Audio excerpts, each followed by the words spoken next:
En préparant le livre Israël, parlons-en, j'ai demandé à deux assistantes d'aller dans les rues de Bruxelles, demander au hasard aux gens qu'est-ce qu'ils savaient sur l'histoire et sur la situation d'Israël. Les réponses étaient catastrophiques. Il y a en fait une ignorance du public, et je pense que cette ignorance n'est pas due au hasard. Ça fait 60 ans que les médias européens, qui se disent les meilleurs du monde, informent le public, et on constate qu'en fait le public ne sait pas l'essentiel. Je pense que c'est dû à une opération de propagande israélienne relayée par les médias, et je l'ai résumé dans ce que j'ai appelé les 10 grands médias mensonges qui justifient Israël. Le premier grand média mensonge, c'est qu'on nous dit qu'Israël a été créé en réaction au génocide contre les Juifs en 40-45. Ça, c'est totalement faux. En fait, c'est un projet colonial qui est bien plus vieux, qui a été décidé au congrès de Bâle en 1897. Le mouvement nationaliste juif décide de coloniser la Palestine. À ce moment-là, on emploie le mot colonialisme, il n'est pas du tout honteux. Et ils font appel aux puissances coloniales de l'époque pour qu'ils se rendent compte qu'ils ont besoin d'être protégés. Ils demandent à l'Empire turc qui n'est pas intéressé, mais l'Empire britannique, lui, est très intéressé parce qu'il veut absolument avoir des colons qui vont être installés là au milieu du monde arabe, entre la partie ouest et la partie est. Ils veulent affaiblir l'Égypte, qui est une puissance qui les inquiète. Ils veulent contrôler le canal de Suez, qui est la route vers la colonie des Indes, qui leur apporte énormément. Ensuite, les États-Unis vont prendre le relais. Eux, ce qui les intéresse, c'est le pétrole. Ils veulent un flic du pétrole. Et donc, cette création coloniale d'Israël ne date pas du tout de 40-45, c'est bien plus tôt, c'est un projet colonial. Il faut rappeler qu'à l'époque, les puissances coloniales européennes se partagent l'Afrique comme un vulgaire morceau de gâteau. Il y a une conférence à Berlin en 1885 avec l'Angleterre, la France, le Portugal, la Belgique, l'Allemagne. On se partage l'Afrique comme un vulgaire gâteau. Il n'y a évidemment aucun Africain qui est installé, qui est invité, je veux dire. Et donc on est vraiment dans l'époque coloniale. Israël, c'est un projet colonial, il faut le dire. Alors, le deuxième grand mythe qui justifie Israël, c'est oui, mais les Juifs, en fait, ils retournent sur la terre dont ils auraient été chassés par l'Empire romain en 70 après Jésus-Christ. Ça, c'est aussi un mythe total, parce que, en fait, j'ai interviewé dans ce livre l'historien Shlomo Sand, qui a lui-même interviewé les historiens, les archéologues israéliens, et tout le monde dit non, il n'y a pas eu d'exode, et donc il n'y a pas de retour. En gros, les populations, elles sont restées là, elles n'ont pas bougé. Bien sûr, il y a eu des invasions, des migrations, des mélanges, mais en gros, elles n'ont pas bougé, les populations. C'est qu'il y a deux conséquences cocasses. La première, c'est que, au fond, les descendants des Juifs de l'époque de Jésus-Christ, c'est les Palestiniens qui vivent là aujourd'hui, maintenant.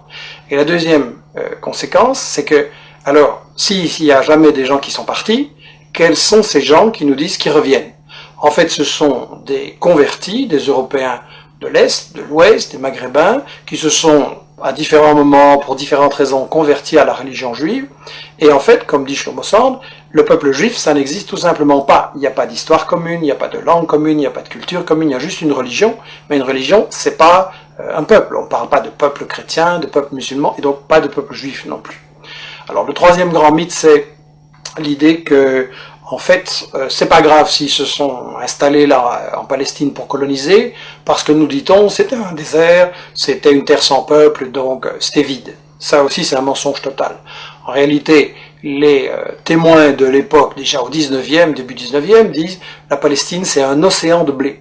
Il y a des cultures et des exportations, notamment vers la France, de l'huile, du savon, les fameuses oranges de Jaffa. Et d'ailleurs, quand les colons britanniques et puis les colons juifs vont vouloir s'installer en Palestine à partir de 1920, les paysans palestiniens refusent de céder leurs terres, et donc il y a des révoltes, il y a des grèves générales, il y a des manifestations avec de nombreux morts, il va même y avoir une guérilla en Palestine, donc c'était tout sauf un désert, et tout ça n'a été brisé que par une répression très très féroce de l'occupant britannique et des sionistes ensuite. Alors on nous dit, oui c'est vrai, il y avait des Palestiniens, mais enfin ils sont partis d'eux-mêmes. Ça aussi c'est faux. J'ai cru ça moi longtemps, et tout le monde a cru ça, et ça a été la grande version officielle d'Israël, jusqu'à ce qu'on a appelé les nouveaux historiens israéliens, Benny Morris qui est interviewé dans les livres, Papé et d'autres disent non, les Palestiniens ont été chassés par la violence, par la terreur, par toute une opération systématique pour les expulser en fait du pays, pour vider la terre de ses habitants. Donc ça c'est encore un mythe absolu, et ça c'est pour disons la partie historique. l'histoire d'Israël, tout ce qu'on nous cache, qui est très très important à comprendre. Et ensuite, ce qu'on nous dit sur la période actuelle, c'est que de toute façon, Israël, c'est la seule démocratie au Moyen-Orient et que donc il faut la défendre, c'est un état de droit.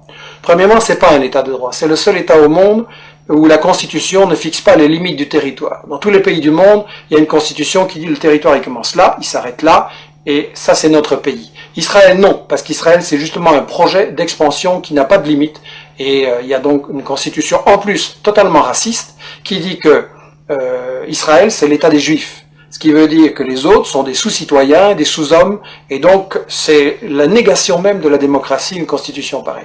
Donc Israël n'est absolument pas une démocratie, et je voudrais dire que en fait, Israël c'est le colonialisme, c'est le vol de la terre, c'est le nettoyage d'une population, ça ne peut pas être considéré comme une démocratie. Alors bien sûr on me dira, il y a un parlement, il y a des médias, il y a des profs d'UNIF qui critiquent, etc. C'est vrai, mais étant donné que c'est un État qui est basé sur le vol de la terre, ça veut dire qu'en fait c'est une démocratie entre les voleurs pour savoir comment ils vont continuer à voler. Et ça n'est pas une démocratie, c'est du colonialisme, c'est toujours de la dictature.